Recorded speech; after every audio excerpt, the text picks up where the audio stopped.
ഇതിലേക്ക് കുറച്ച് ഉപ്പ് കൂടി ചേർത്തിട്ട് കുക്കറിൽ ഒരു വിസിലടിച്ചെടുക്കുമ്പോഴേക്കും നന്നായിട്ട് ബോയിലായി കിട്ടും. അതിന് ശേഷം ഇതുപോലെ രണ്ടായിട്ടൊന്ന് സെപ്പറേറ്റ് ആക്കി വെക്കാം. പാനിൽ 2 ടീസ്പൂൺ വെളിച്ചെണ്ണയിലേക്ക് കറിവേപ്പില, ജിഞ്ചർ ഗാർലിക്കിൻ്റെ പേസ്റ്റ്, അതുപോലെ സ്ലൈസ് ചെയ്തിട്ടുള്ള സവോള, അല്പം ഉപ്പും കൂടി ചേർത്ത് നന്നായിട്ടൊന്ന് വഴറ്റിയെടുക്കാം.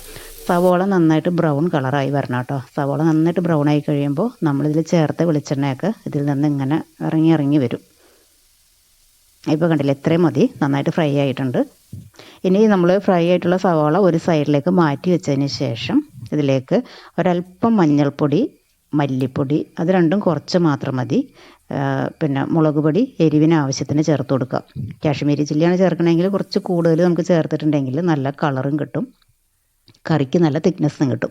അത് ഫ്ലെയിം ഏറ്റവും കുറച്ച് വെക്കണം കേട്ടോ, അല്ലെങ്കിൽ സവോള കരിഞ്ഞു പോകും. അത് പൊടികളൊക്കെ ഒന്ന് സോട്ടായിട്ട് കഴിയുമ്പോൾ നമ്മളിതിൻ്റെ യോക്ക് താഴ്ഭാഗത്ത് വരുന്ന രീതിയിൽ ഇതുപോലെ ഒന്ന് കമിഴ്ത്തി വെച്ച് കൊടുക്കുക. 1 മിനിറ്റ് കഴിയുമ്പോഴേക്കും നമ്മളിതുപോലെ പാൻ ഒന്ന് ചരിച്ച് വെച്ച് കൊടുക്കുകയാണെങ്കിൽ ഓയിൽ ആ സൈഡിലേക്കായിട്ട് പെട്ടെന്ന് ഫ്രൈ ആയി കിട്ടും. ഒരുപാട് എഗ്ഗ് ഇങ്ങനെ ഫ്രൈ ആക്കി കളയരുത് കേട്ടോ, അപ്പോൾ ഭയങ്കര ഹാർഡായിട്ട് റബ്ബർ പോലെയായി പോവും. അതിന് ശേഷം ഇതുപോലെ ഒന്ന് തിരിച്ചിട്ട് കൊടുക്കുക. അപ്പോൾ കാശ്മീരി ചില്ലിയൊക്കെ യൂസ് ചെയ്യുമ്പോൾ ഇതുപോലെ നമ്മൾ അഡീഷണൽ കളറൊന്നും ചേർത്തില്ലെങ്കിലും നല്ല കളറോട് കൂടി കിട്ടും.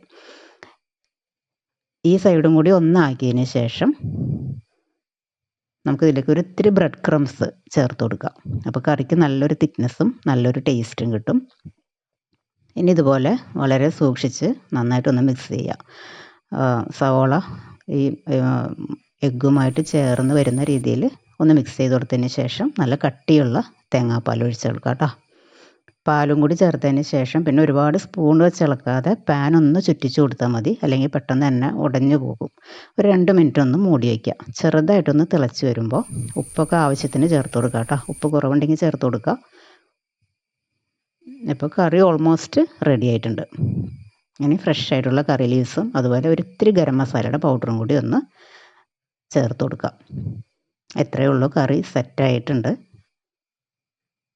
നല്ല സൂപ്പർ ടേസ്റ്റാണ് കേട്ടോ. ചപ്പാത്തി, പൊറോട്ട, ഏത് അങ്ങനെയുള്ള ഐറ്റംസിൻ്റെ കൂടെയും, ഇനിയിപ്പോൾ ഫ്രൈഡ് റൈസ്, ഗീ റൈസ് എന്തിൻ്റെ കൂടെയും കഴിക്കാം. നല്ല മാച്ചായിട്ട് പോകുന്ന കറിയാണ്. അപ്പോൾ എപ്പോഴും കഴിക്കുന്ന ടേസ്റ്റിൽ നിന്നും വ്യത്യാസമായിട്ടുള്ള ഒരു എഗ്ഗ് കറിയുടെ റെസിപ്പിയാണ്. ട്രൈ ചെയ്ത് നോക്കുക. വീഡിയോ ഇഷ്ടപ്പെടുകയാണെങ്കിൽ ഒന്ന് സപ്പോർട്ടും കൂടി ചെയ്തേക്കണം കേട്ടോ. താങ്ക്